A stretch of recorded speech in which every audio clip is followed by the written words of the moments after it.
Weird Video Games. Hi. Welcome to a new episode of Weird Video Games.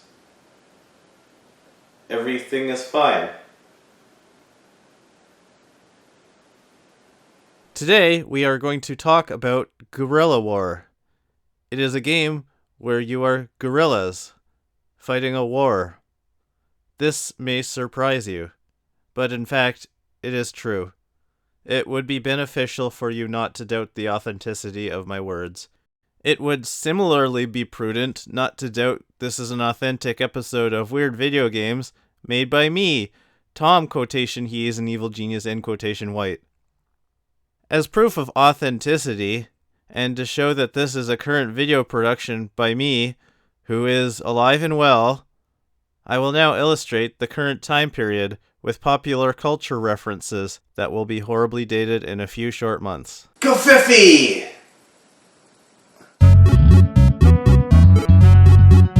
Anyway, this is a pretty typical war game, shooter game thing, in the same vein as Commando, Ikari Warriors, and other such games where the enemies throw elaborate death tantrums. You shoot enemy soldiers, you rescue hostages, you collect different types of weapons, ride vehicles, and throw grenades as a secondary attack.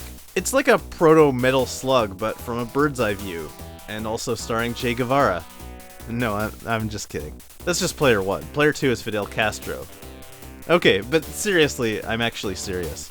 This isn't just some generic war game. It's a generic war game where you're communist revolutionaries overthrowing Cuba. The Japanese developers didn't hide this, but when they tried to bring it to the States, somebody must have thought maybe it wouldn't be such a good idea for young 1980s American boys and girls to play as America's actual current enemies in the midst of the still very current Cold War. And everyone knew the taint of communism would turn bright American children into baby-eating lesbians. So naturally they banned the game no, actually they didn't. They just decided not to call the characters by name, scrubbed all the references to Cuba, and just passed it off as any old generic shooter. Because a game where human beings shoot each other is okay for children as long as commies are the bad guys. There. Now these innocent and impressionable children will have no idea they're playing what might actually be pro-communist Cuba propaganda. Oh. Well, I guess except for the freaking propaganda poster for a demo screen. They didn't do anything to change the graphics. Like, look, if you turn the characters to face the camera and really get a good look at them, you could definitely see that is Guevara and Castro.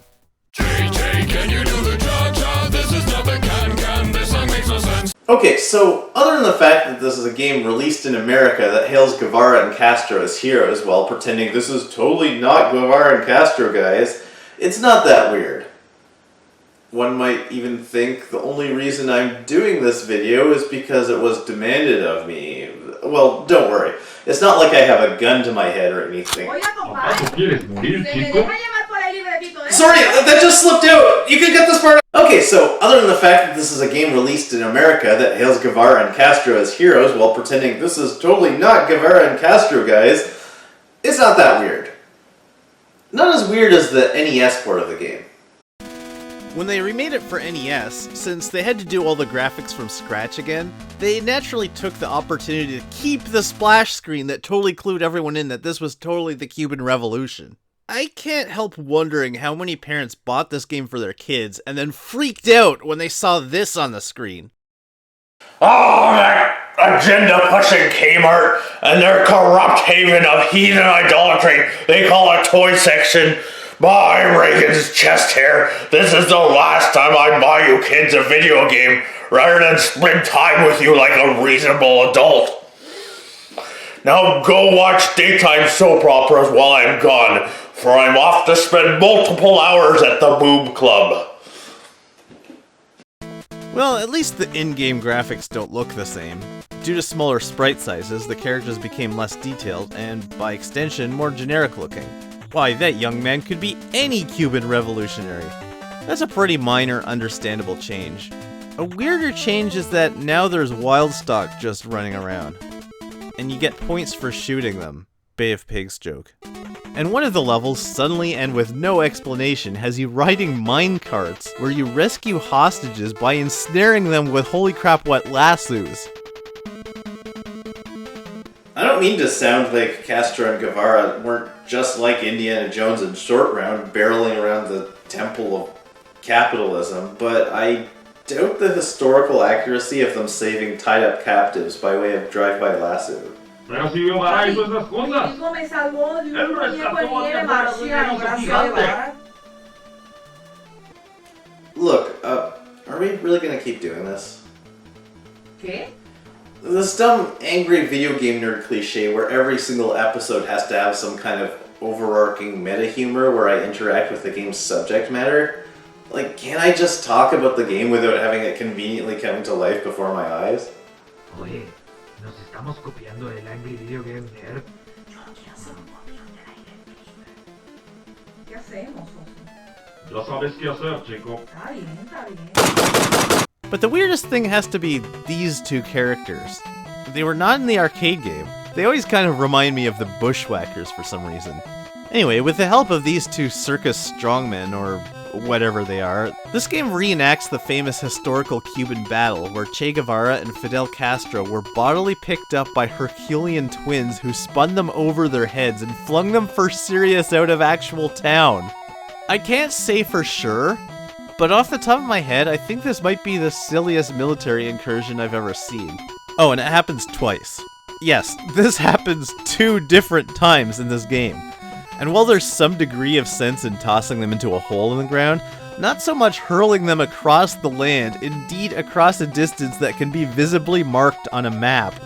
And while attempting to pick up and toss heavily armed soldiers who are single-handedly killing hundreds of your men is a viable tactic, I don't honestly see this being too effective when it takes them to the exact place they're supposed to go next anyway. Since these guys pop up 3 times in this game, it almost makes me wonder if they're based on 2 real people in the Cuban Revolution. Do they have names? What are they? Cosa Uno and Cosa Dos? And what were their real jobs? The Cuban Olympic caber tossing team? Cuba's space program?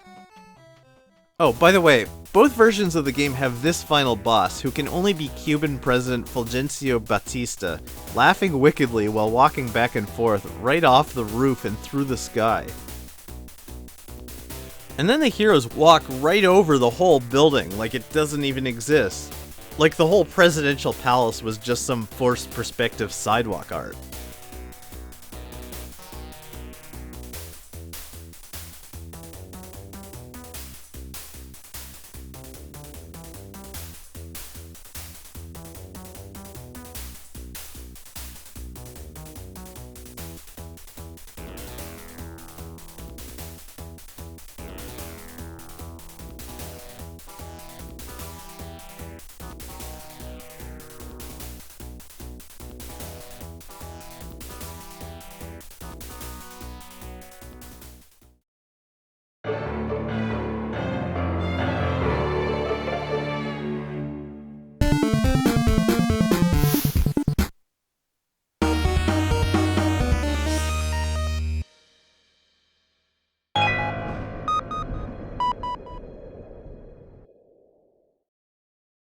Where's the beef?